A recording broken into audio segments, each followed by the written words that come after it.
മികച്ച വിദ്യാഭ്യാസം ലഭിക്കുമെന്ന് പ്രതീക്ഷിച്ചാണ് രക്ഷിതാക്കൾ ഈ കുരുന്നുകളെ ട്രെയിൻ കയറ്റിയത്. എന്നാൽ സാക്ഷര കേരളത്തിലെത്തിയപ്പോൾ പഠനത്തിനെത്തിയവർക്ക് അനുഭവിക്കേണ്ടി വന്നത് നിയമക്കുരുക്കുകൾ.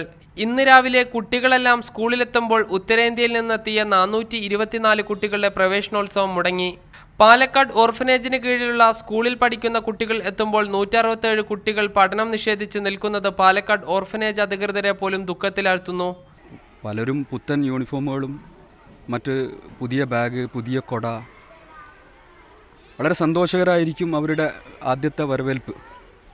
പക്ഷേ ഇതൊന്നും കിട്ടാതെ ഉത്തരേന്ത്യക്കാരായി പോയി എന്നതിൻ്റെ പേരിൽ വിജ്ഞാനം നിഷേധിക്കപ്പെട്ട 167 കുട്ടികളുടെ സങ്കടം ഒരു ഓർഫനേജ് മാനേജർ എന്നുള്ള നിലക്ക് ഞാൻ അഭിമുഖീകരിച്ചുകൊണ്ടിരിക്കുകയാണ്.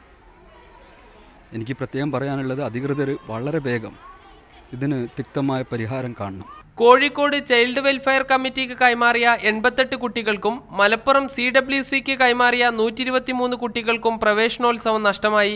പാലക്കാട് സ്കൂൾ അങ്കണത്തിലുള്ള 167 കുട്ടികൾക്ക് പഠിക്കാൻ കഴിയില്ല. ഇവരുടെ ഭാവി പഠനം അനിശ്ചിതത്വത്തിലാണ്. ഒരുപാട് സ്വപ്നങ്ങൾ ഉപേക്ഷിച്ചാണ് 46 കുട്ടികളെയും കൊണ്ട് രക്ഷിതാക്കൾ നാട്ടിലേക്ക് തിരിച്ചത്. इन्होंने बोला कि केरला में पढ़ाई बहुत अच्छा होता है, वहाँ गवर्नमेंटी संस्था चलता है, वहाँ से सरकार आपको खर्चा देंगे, इसलिए आप बच्चा को वहाँ भेजेंगे तो वहाँ डॉक्टर बनेंगे, इंजीनियर बनेंगे, प्रोफेसर बनेंगे, पढ़ करके समझेंगे नहीं, वहाँ आपका कोई खर्चा नहीं. അനാഥാലയങ്ങൾക്ക് കൈമാറാൻ തീരുമാനിച്ച 209 കുട്ടികളുടെ പഠനം തുടരും. നാട്ടിലേക്ക് പോയ 46 കുട്ടികളും പാലക്കാടുള്ള 167 കുട്ടികളും ഇനി പഠനം തുടരുമോ എന്നറിയില്ല.